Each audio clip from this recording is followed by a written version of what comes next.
Senhor Jesus. Ó, Senhor Jesus. Vamos orar, ler, irmãos, esse texto, para a gente reter. Vamos tentar reter, que é para isso ser gravado, assim, ser riscado mais forte em nosso coração, né? Rogo-vos, rogar, Senhor. Te rogamos, pois somos hoje prisioneiros teus. Somos prisioneiros do Senhor e no Senhor. Que possamos andar, Senhor, de modo digno da vocação, do chamado, Senhor, que Tu fizeste a nós, da vocação, da linha que Tu estabelecesse para nós, daquilo que Tu estabelecesse antes da fundação do mundo, Senhor, para que andássemos segundo a Tua vontade. Por isso, vem ser conosco, Senhor, nessa manhã, abençoando-nos, Senhor. Amém. Amém. Esse texto, ele traz, o próprio livro de Efésios, ele é o livro que pode-se dizer que traz a maior referência para que o crente ele possa transformar a palavra, transformar o entendimento, a transformação que recebemos, ou as revelações que recebemos, em vida, em como andar. Por isso que ele é cheio de andar.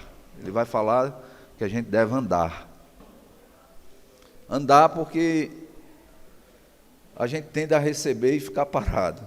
A gente tende a reter e ficar no caminho. Ficar no caminho porque já tem. E o Senhor anda, rapaz, anda. Sai da tua condição de inércia. Andar porque o Senhor é um caminho. O Senhor é o caminho. Não é um caminho, é o próprio caminho. E como caminho, não é que vai ter um fim, uma finalidade, um lugar para chegar.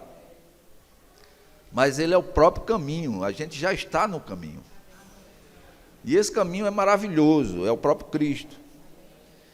E esse caminho, ele vai se revelando à medida que a gente anda. A gente anda e vai conhecendo, e vai absorvendo. E Efésios aqui vai dizer, anda. Agora ele vai dizer a forma que a gente, embora tenha recebido o Espírito, a gente precisa andar nesse caminho. E ele diz assim, segundo, seja de modo digno da vocação a que fostes chamado. Por que ele diz a vocação a que foste chamado? Porque nós somos estruturados, nós somos condicionados, nós somos disciplinados, nós somos educados pelo sistema, pelo mundo, pelo cosmos, o mundo como cosmos, como um sistema que está impregnado, que está condicionado ao maligno. O mundo jaz no maligno. Então, desde o dia que a gente se desviou, que a gente está recebendo, ouvindo, vivendo mentira. A gente vai para a escola, se ensina evolucionismo. Completamente contrário ao criacionismo. Você for fazer a leitura da história, você vai ver Hitler todo baseado em Charles Darwin. O livro de Charles Darwin, ele não fala da teoria da evolução, ele fala da teoria da evolução em que as raças superiores suprimem as menores. Você for olhar o livro original, não estou lembrando agora, e nem trouxe o texto para mostrar, mas o livro não é a a evolução da espécie. Não é uma teoria somente isso. Ele diz que existe um povo que suprime o outro, assim como os animais mais fortes sobrevivem, a nação, o povo, ele vai suprimindo o outro por ele ser mais forte que o outro. Então vai de encontro completamente a tudo que a Bíblia diz. E ainda hoje isso é ensinado nas escolas. É tentado tirar a condição de uma demonstração cristã. Então, olha, o Estado é laico. Então você não pode botar uma cruz, o juiz não pode botar uma cruz onde ele está, porque ele não pode demonstrar a crença dele. Porque pode ter um islâmico, pode ter alguém de outra religião, e vai ser contrário, e você vai estar afetando ele. O islâmico pode ter o que ele quiser, mas nós cristãos não podemos mostrar em quem nós cremos. Eu botei lá na empresa assim, ó Senhor Jesus. Aí, um dos meninos lá chegou para mim e disse, olha, você bota isso aí quem não é crente não entra aqui. Eu disse, ele tem liberdade de entrar aqui porque eu sou crente. Porque eu aceito qualquer um. Ele não tem liberdade de entrar aqui porque me vê como um crente. Então isso não é.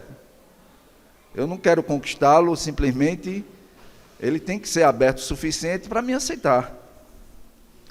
Porque o Senhor diz assim, irmãos, quando você for pregar um evangelho numa casa, você é a paz do Senhor, e eles não derem a paz, não lhe aceitarem, ele diz que você dê as costas, bata os pés, não pegue nem a areia de lá, e saia.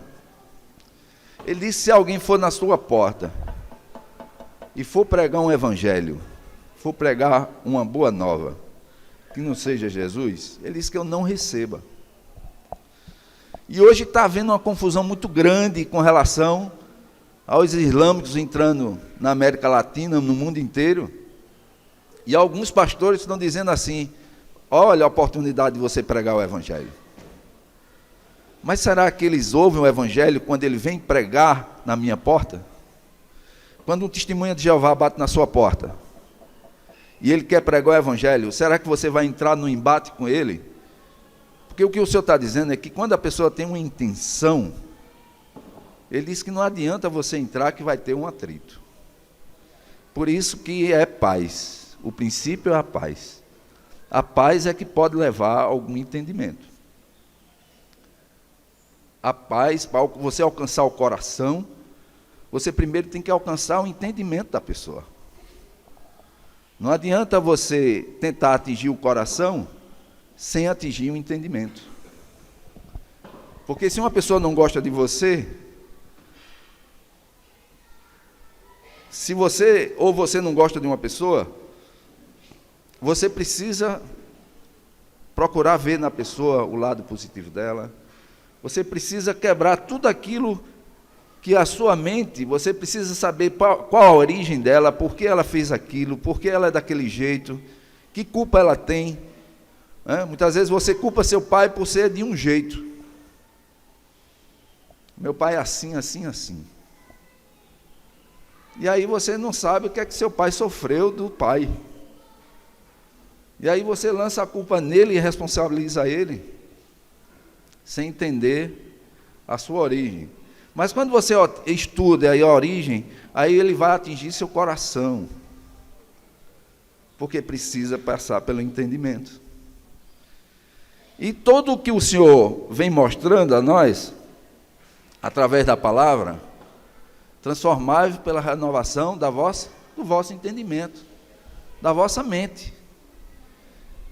E essa transformação ela acontece à medida que a gente vai tendo conhecimento da palavra e da vontade de Deus. Aí a gente sabe qual é a boa, agradável e perfeita vontade, quando a gente vai sendo transformado. Não a transformação em nós mesmos, irmãos, porque Deus já nos criou pleno e nos deu o Espírito dele agora. O que a gente precisa entender é que nós temos a capacidade de amar Nós temos a capacidade de fazer, porque assim Deus nos criou imagem e semelhança dele. A diferença que nós temos hoje é de uma consciência elevada que transcende a própria visão. E que hoje está se ensinando nos evangelhos que transcender, irmãos, é ir além do que eu estou vendo. O evangelho traz essa visão de eu ver além. Por isso que ele manda eu orar pelos inimigos. Ele manda eu dar outra face. Ele manda eu ir além da minha condição limitada de amar. Porque esse Espírito capacita para isso. Mas tudo vem através do entendimento da palavra, da constituição da palavra, através do Espírito. O Espírito, ele entra e faz morada e sela em nós. E graças a Deus, porque esse Espírito garante que quando eu ouço a palavra de Deus, ela se identifica, o Espírito se identifica, ratifica essa palavra dentro de mim. Por isso que ela se torna agradável. Embora no processo vá doer, né? Porque a palavra, lá em Apocalipse, diz que ela é agradável na boca, né? Mas quando a gente vai processá-la, a gente sofre um pouquinho, ela é amarga. Mas esse sofrimento é para edificação. Esse sofrimento é para qualificação. Então, o que é que eu quero dizer aqui? É que o crente, ele, uma vez que ele recebeu a palavra, ele não pode retroceder. Ele tem que avançar. Ele tem que andar. Ele tem que prosseguir. Eu vi uma figura interessante, é de uma ampulheta. Eu não sei quem sabe o que é uma ampulheta. Eu vou ver se eu consigo fazer o desenho, para ter um entendimento do que é uma ampulheta. Quem já jogou palavra cruzada, ou xadrez, alguns...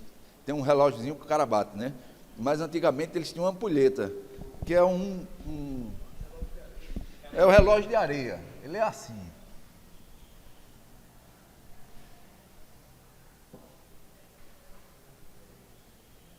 Quem lembra disso? Não é? Ele é assim. Aí a pessoa, ele tem areia aqui, ó. Ele fica aqui, areia. E essa areia, ela tem um tempo. Não, na verdade, aqui ela já está na posição. Ela aqui já está virada. Mas ela quando enche, vamos dizer, essa ampulheta é de 5 minutos. Ela já foi virada, 5 minutos. Passou os 5 minutos, ele vira. Pá, para marcar mais 5 minutos. E fazendo uma metáfora com relação à vida da gente, isso aqui é o futuro. Isso aqui é o presente. Isso aqui é o passado. Então, o que vai caindo aqui já é passado. O que está aqui é o futuro. A vida da gente tem um tempo. Eu não diria que esse tempo é marcado. Eu não acredito naquela história de cada um tem seu tempo aqui. Olha, você vai viver 81 anos e 3 meses e 2 horas. Não creio nisso. Porque a palavra nos dá muitos pontos em que eu posso acrescentar dias à minha vida. Mas a gente sabe que não vai passar dos 120 anos, 110 anos, que alguns alcançam, né? Isso vai depender muito da sua condição. Ele diz que o filho que honra o pai, os seus dias serão longos. A gente sabe disso, quando o filho honra o pai. Honrar o pai é no sentido, irmãos, de que o pai disse, olha, não faça isso não, que você pode morrer se você for para ali. E ele vai e honra o pai. Não fala, olha, não vá se drogar não, que vai acontecer isso e isso com você. Aí ele honra o pai. Muitas vezes ele está querendo, mas ele honra o pai. Aí os dias dele serão longos.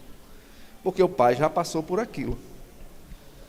E aí o dia dele vai ser longo. Então, o que é que acontece com o futuro?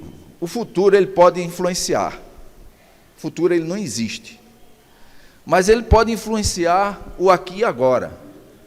Porque o presente, não é à toa que o nome é presente.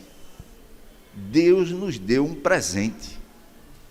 E o presente é o aqui e agora. Sabe o que a gente vive realmente? A gente vive o aqui e agora. A gente não vive nem o passado, nem vive o futuro. A gente vive agora. E o Senhor manda a gente remir o tempo. Porque o agora é que é real para nós. Mas a gente sabe que o passado, ele pode influenciar meu presente. O presente é um presente de Deus, que é a vida da gente. Agora, esse passado, como é que ele pode influenciar o presente? E como é que o futuro pode influenciar o presente? O futuro influencia o presente quando eu estabeleço uma meta na minha vida.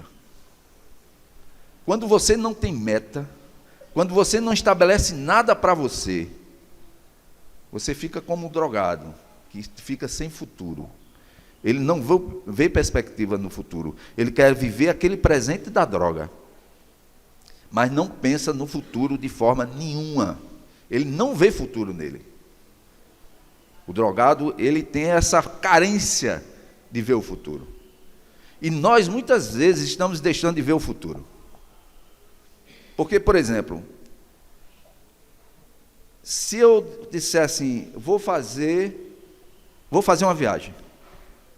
Vou para a Europa no final do ano, um exemplo. Você acredita que essa meta de ir para a Europa já começou a influenciar o meu presente? Não é assim? Eu já começo a viver essa viagem. Eu começo a ter uma contagem regressiva para ela. Eita, só falta um mês. Eita, só falta 29 dias. Só falta 28. Já preparei isso, preparei aquilo, já estou com passaporte, já comprei as passagens. Você começa a influenciar o presente por causa do futuro. Porque você estabeleceu algo para você. Por isso que é tão difícil. Fica mais difícil você querer viver a vida sem ter um futuro. Sem gerar uma expectativa. Então o jovem que não lança uma meta, não estabelece um futuro para si, ele tem uma vida como de um drogado. Ele quer curtir o hoje. Ele joga tudo que ele tem agora. Ele não se prepara, não procura viver aquilo que foi estabelecido. Uma meta, um alcance. Então ele, quando faz alguma coisa hoje, ele tem uma vida diferenciada por simplesmente estabelecer uma meta. Mas também o passado pode influenciar o presente. E eu vi a história interessante. Diz que a mulher combinou com o marido de que não teria filho. E ela já fazia 25 anos de casada e morava em São Paulo, trabalhava para uma empresa, uma multinacional. O marido também trabalhava para uma multinacional. E eles só se viam, viajava na segunda, só voltava na sexta-feira, e eles só se viam na sexta-feira. Aí eles iam para uma granja que eles tinham, que era o prazer do cara ir para a granja, ia com ela e passava o final de semana na granja. E aí a tia dela, foi a mãe dela, morava na Europa. E decide fazer uma visita a ela lá no Brasil. E vem lá, e eles levam ela no final de semana para a granja. E quando chega lá na granja, ela falece, ela morre. já velhinha, ela morre. Aí o que é que acontece com a mulher? Ela deixa de ir para a granja porque a tia dela, ou a mãe dela, morreu naquele lugar e ficou tão marcante para ela que ela deixou de ir para a fazenda. Mas o marido dela deixou de ir? Não. Ele disse, não, eu vou continuar indo. E por conta disso, ela não ia, ele ia, e ela deixou de se relacionar com ele, e o casamento dela começou a afundar. Então, o passado dela começou a influenciar o presente, negativamente, e prejudicar o casamento.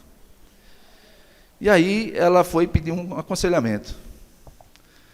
O cara disse, olha, você, me diga uma coisa, sua tia tinha o maior prazer de estar com você, e que você precisa ver que foi o arranjo de Deus, para que ela viesse morrer com você. Você não está sendo grato a Deus, você não está tendo uma visão de que foi um momento que se ela morresse lá, ela morreria sozinha, sem a única sobrinha ou filha que ela tinha. Então, você está levando para um lado altamente negativo, quando você devia ver o lado positivo. Quando você for para a granja agora, você vai ver que a granja tem um significado muito mais forte de laço. Ele fez essa figura, levou ela à mudança do paradigma ou daquilo que ela estabeleceu para si. E o que é que aconteceu? Não foi mudado o passado dela, mas foi mudada a referência. Foi mudada a forma de pensar. E aí o que é que aconteceu com ela? Ela voltou aí à granja, à fazenda, e o casamento dela foi renovado. Então o passado, irmãos, ele pode influenciar o nosso presente. Mas por que tudo isso que eu estou dizendo? É que nós recebemos a vida de Deus. E o Senhor vai dizer que naquilo que eu recebi, eu passe a viver por Ele. Mas eu ainda quero viver o passado. Então, veja só. Esse passado aqui, eu posso dizer, quando eu não tinha o Senhor, a gente pode dizer que houve um marco na vida da gente. No tempo passado, houve um marco em que passamos a ver as coisas de forma diferente. Certo? E essa visão do passado, vista através do prisma, ou através de Jesus Cristo, o que é que vai acontecer com o nosso viver?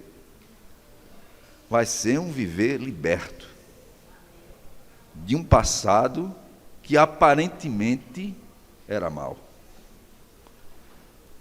Mas que uma vez que você tem um Senhor, todas as coisas cooperam para o bem daqueles que amam a Deus.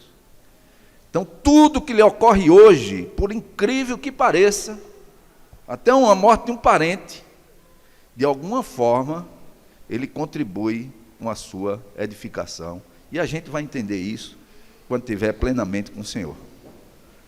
Muitas coisas a gente não entende hoje, mas o que a gente precisa basicamente entender é que uma vez que eu recebi isso, eu preciso viver por isso. Então, tanto o futuro como o passado, ele pode influenciar meu presente. E qual é o nosso presente hoje? O que é que o Senhor ensina para eu viver? Viver através de Cristo. Viver através do grande presente que recebemos. Então, irmão, vamos lá em 1 João. 1 João 2, ele diz assim: antes, no passado, nós estávamos onde? No mundo. Éramos filhos do mundo. Fazíamos a vontade do nosso pensamento e da nossa carne. Vivíamos condicionado lá. O que é que o Senhor quer hoje? Ele quer que eu viva Ele Eu vivo presente plenamente nele. Agora ele diz assim, ó, eu posso dizer que tenho o Senhor, mas posso estar amando o mundo. Porque eu jogo a responsabilidade para frente. Não, Deus conhece meu coração. Eu sei que a obra que Ele começou em mim vai concluir. E eu não passo a viver hoje por isso que Ele me deu. Eu não quero ter essa realidade e hoje eu fico jogando para amanhã, que o amanhã não existe. A não ser que eu faça uma meta, estabeleça uma meta para mim. E eu passo a viver por essa meta.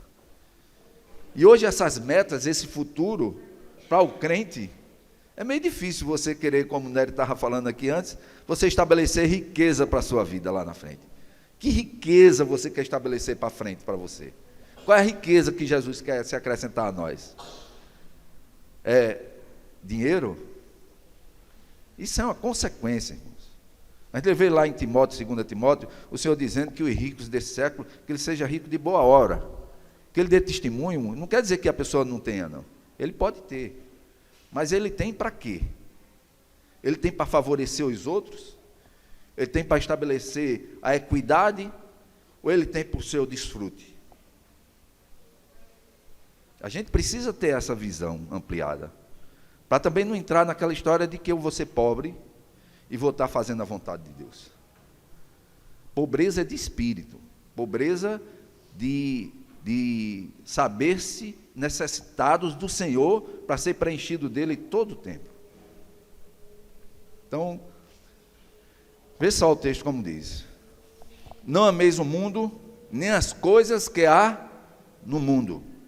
O mundo aqui é o cosmos, é o sistema no qual nós fomos condicionados, educados, levados, porque nós somos fruto do meio. Tá? Cada um, o meio influencia, mas a gente sabe também, irmãos, que numa família que 3 pessoas receberam a mesma educação, o mesmo padrão, tudinho, tem uns que se desviam, tem outros que... A gente sabe que há influência interior de cada um, mas no geral a gente obedece ao presente século. A gente está condicionado ao presente século. Então ele diz assim: não ameis o mundo, nem as coisas que há no mundo. Se alguém amar o mundo, eu no passado eu amava o mundo, eu agora estou amando o Senhor. Se alguém amar o mundo, o amor do Pai não está nele. O amor do Pai não está nele. Então eu recebi o Senhor, mas posso não estar com o amor do Pai em mim.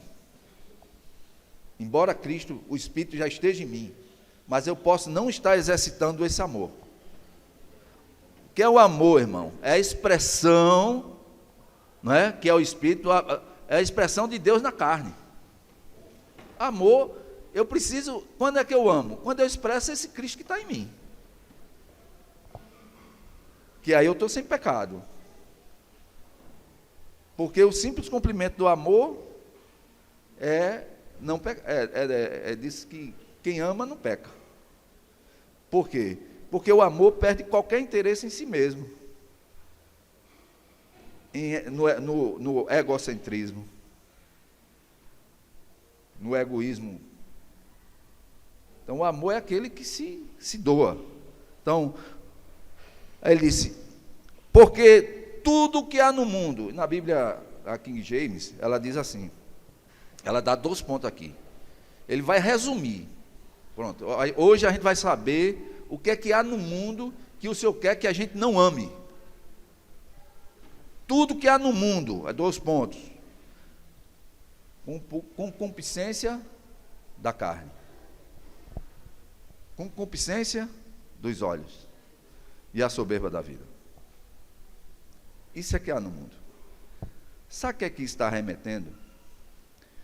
Que tudo que a gente vê é uma manifestação do interior dos homens. E que essa manifestação está condicionada ao mundo, ao cosmos, ao sistema que lhe educou e lhe levou a isso. E o que é que há no mundo? Aquilo que está dentro do meu coração. Isso está dentro de todos nós, porque nós temos a natureza caída. Ele está dizendo que o mundo está dentro de nós, porque a gente tem a concupiscência ou a cobiça dos olhos, a gente tem a concupiscência ou a cobiça da carne. Tudo aquilo que eu vejo, e que a palavra diz que não é de Deus, e eu cobiço para mim, concupiscência é concordância com o que está dentro de mim, que é do mundo.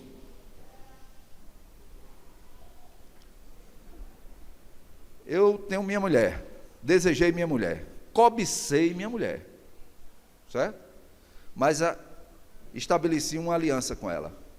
Eu agora, quando eu cobiço qualquer outra mulher, eu estou indo de encontro à palavra. Por quê?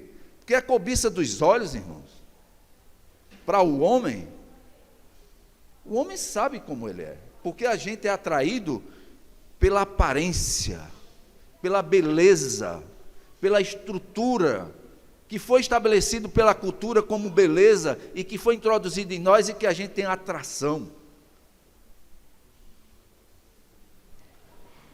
E aí eu tenho atração e deixo isso ir fluir, eu concordo com essa atração, e não só estou pecando, como geralmente a queda já está proposta. E aí, quando você realiza aquele ato, você consumou o pecado. Mas o pecado já estava, porque é no interior, com concupiscência dos olhos, que logicamente vai levantar o que está na carne. Por quê? A mulher está, eu citei o exemplo ontem para os irmãos, a mulher está grávida, o homem está numa abstinência sexual, houve uma necessidade de onde? Da carne. Tem uma necessidade da carne, junta com qual necessidade? A dos olhos. A necessidade da carne leva à cobiça dos olhos. Ele viu aquilo que é atraente para ele, e a carne dele confirma. E aí sabe o que ele diz para ele? Ele diz: eu mereço. Eu estou nesse tempo todinho. Quando a gente é do mundo, o que é que dizia? Eu também sou filho de Deus. É ou não é?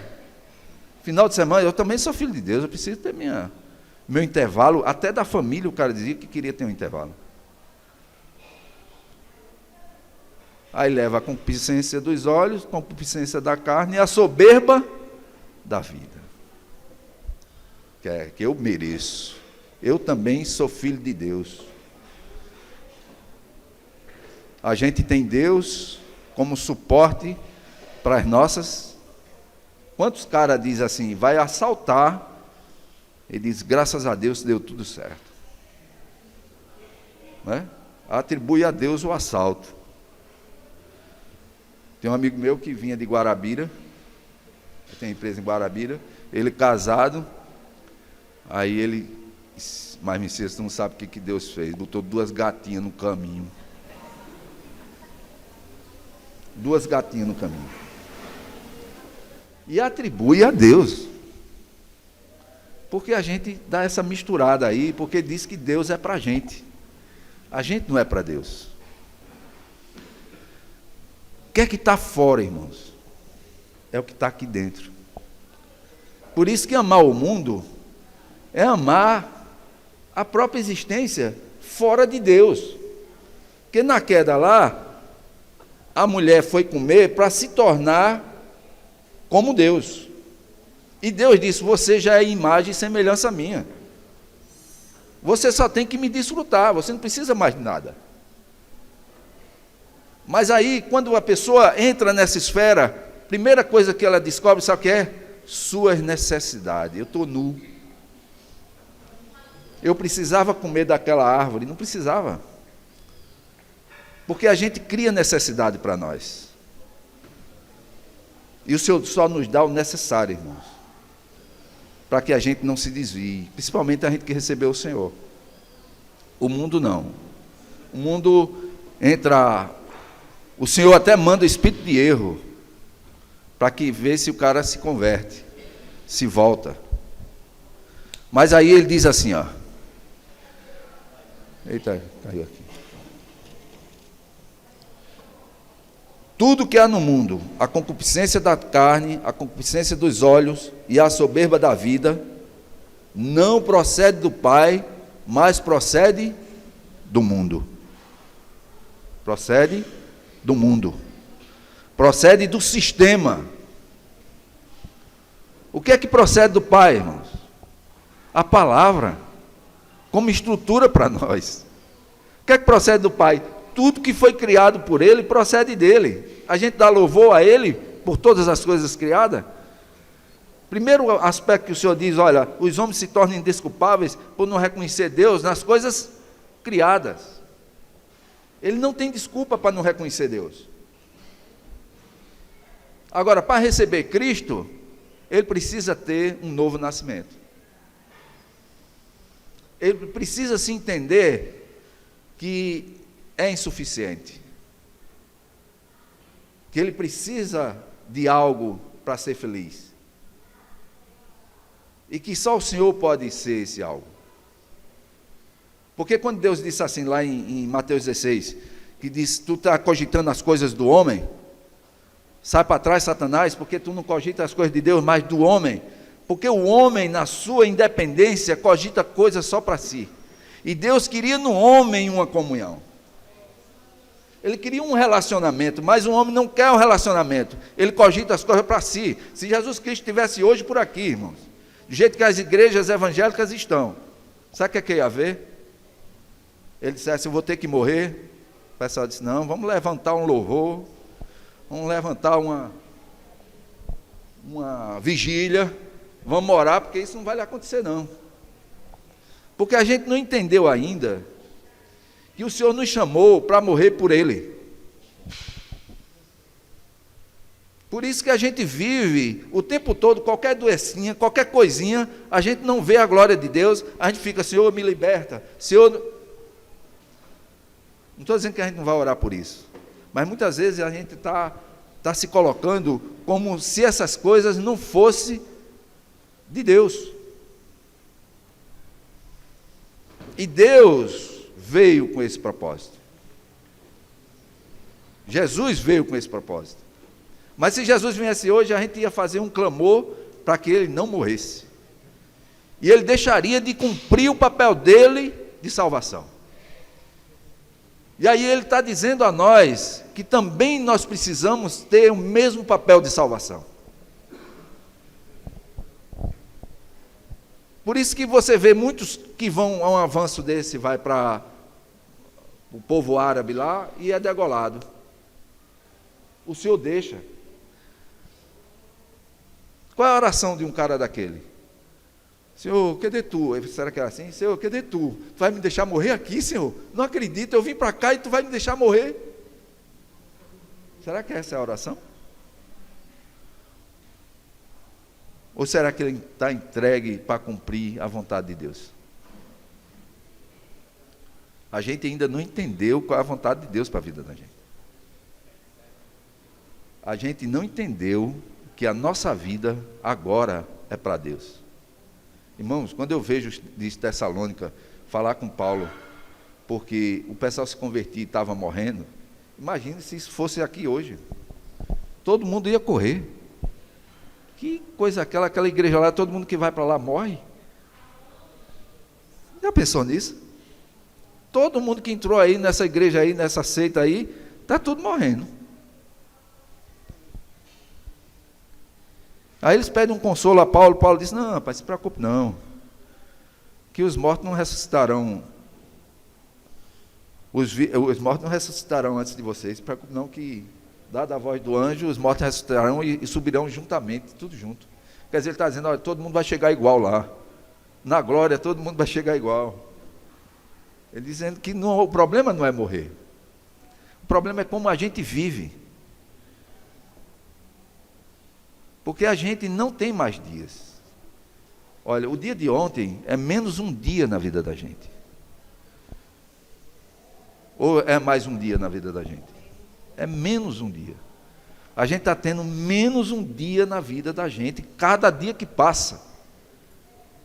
Como a gente está remindo o tempo?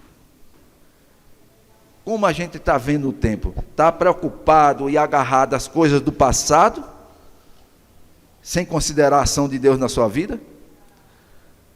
Porque meu irmão dizia assim, Messias, eu vou lhe dizer, se eu tivesse que passar por tudo o que eu passei, de novo, para chegar no Senhor, eu dizia, vou passar tudo de novo.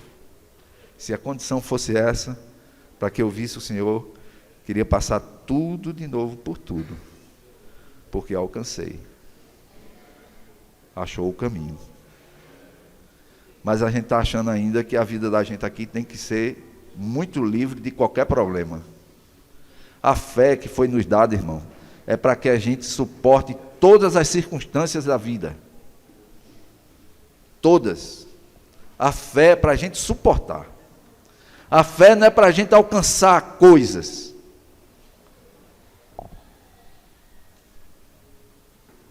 A fé é para que a gente viva expressando o Senhor aqui. Então, como é que eu estou vivendo? Como é que eu quero viver? Qual é a vocação? Né? Andar de modo digno do chamamento, da vocação aqui, ao qual nós fomos chamados. Esse é o chamado para nós. É isso que a gente precisa procurar viver. Foi nos dada a condição, irmãos. A gente tem um espírito que dá essa condição. Esse espírito, ele é maravilhoso. Ele diz assim, ó, ora, o mundo passa, bem como a sua concupiscência. Aquele, porém, que faz a vontade de Deus, permanece. Ele está dizendo que o que permanece para nós, eternamente, é quando a gente cumpre a vontade de Deus. Porque se eu saio dessa esfera e tento viver no mundo, tudo isso vai se perder. Nada disso permanece. E a gente fica querendo coisas como se fosse permanecer. A gente tem que ter uma casa, a gente tem que ter isso, porque a sociedade, o presente século, estabeleceu assim. O índio não tinha essa cultura que veio de lá para jogar em cima do índio. O índio vivia em comum acordo com a natureza. Nada era dele e tudo era dele. Mas a gente tem que estabelecer alguma coisa do mundo, que está tudo a ver com a soberba da vida. Porque eu só sou feliz se eu tiver a minha casa. Eu só sou feliz se eu tiver o celular da hora. Eu só sou feliz se eu tiver a aparência que o mundo hoje chama para eu ter. E o Senhor nos chama para ir além disso. Tem uma visão que vai além. Por isso que ele diz assim, que ora, o mundo passa, quer dizer, o cosmos, esse sistema, ele vai passar, porque, olha, se tu observar os interesses do povo durante a história, você vai ver que tudo passa. Os valores iniciais era a terra. Depois passou a ser o capital. Hoje o valor está na informação. Você quer ver quem são os milionários? É os que detêm o conhecimento. Hoje é o conhecimento. Então as coisas vão mudando. Aí ele diz, ora, o mundo passa, bem como a sua concupiscência. Aquele, porém, que faz a vontade de Deus, permanece para sempre. Então, se tua alegria, se teu amor, ele está baseado nessas coisas do mundo, tu está perdido.